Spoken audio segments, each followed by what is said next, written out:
Hello guys எல்லாரும் எப்படி இருக்கீங்க? நான் இப்போ உங்களுக்கு ஒரு பாக்ஸ் ஓப்பன் பண்ணி காட்ட போறேன். இந்த பாக்ஸ் எப்படி இருக்குன்னு பார்த்தீங்களா?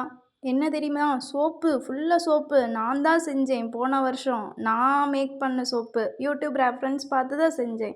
இந்த சோப்பு செய்ய எனக்கு வந்து ஒரு ரூ. 1000 செலவாச்சு. ரூ. 1000 செலவு பண்ணி செஞ்ச சோப்ப ஒரு டப்பாக்குள்ள போட்டு மூடி வச்சு இப்படி குப்பையா கிடக்குது. இந்த டப்பாவ பார்க்குறப்பலாம் என் மனசு வலிக்கும். ஏன் அத யூஸ் பண்ணாம அந்த டப்பாக்குள்ள இருக்கு? அதுக்கு ஒரு காரணம் இருக்கு. அதையும் நான் சொல்றேன். இது 2ம் நீம் சோப்பு. இது வந்து குப்பைமேனி சோப்பு. அது வந்து தேங்கெண்ணெய் சோப்பு. அதுவும் வேப்பில சோப்பு தான். அது குப்பைமேனி சோப்பு. இது என்ன சோப்புன்னு எனக்கே ஞாபகம் இல்ல. மறந்து போச்சு. அப்பா தான் ஃபர்ஸ்ட்டு ட்ரையல் சோப்பு யூஸ் பண்ணாரு.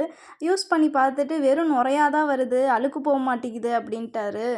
நார்மலா யூஸ் பண்ணும்போது வர நுரைய விட இதில வந்து ஹெவியாவே நுரை வந்துடுச்சு. அதனால எங்க வீட்ல யாருமே யூஸ் பண்ண மாட்டேன்னு சொல்லிட்டாங்க. நம்ம செஞ்ச சோப்ப யூஸ் பண்றதுக்கு கொஞ்சம் பயமா இருந்துச்சா, அதனால யாருமே யூஸ் பண்ணல. அதனால பழையபடி டப்பாக்குள்ள ஸ்டோர் பண்ணி வச்சுட்டோம். ஹேண்ட் வாஷ் பண்றதுக்கும் சரி சோப்பு ரொம்ப வேஸ்ட்டா போகுதே, இத எடுத்து துணியாவது துவைங்கம்மா ப்ளீஸ் அப்படின்னு சொன்னா, துணி துவைச்சா கூட அழுக்கு போ மாட்டேதுன்னு சொல்லிட்டாங்க. அதனால அப்படியே டப்பாக்குள்ளேயே மூடி வச்சிருக்கோம். அட என் சோப்பு துணி கூடயா துவைக்க மாட்டேங்குது அப்படின்னு மனசு வலியோட இந்த காச வேற செலவு பண்ணிட்டேன்னு சொல்லி எங்க வீட்ல அவ்ளோ சண்டையும், திட்டுக்களையும் வாங்கி விட்டு, இந்த டப்பாக்குள்ள சோப்ப போட்டு மூடி வச்சுட்டேன்.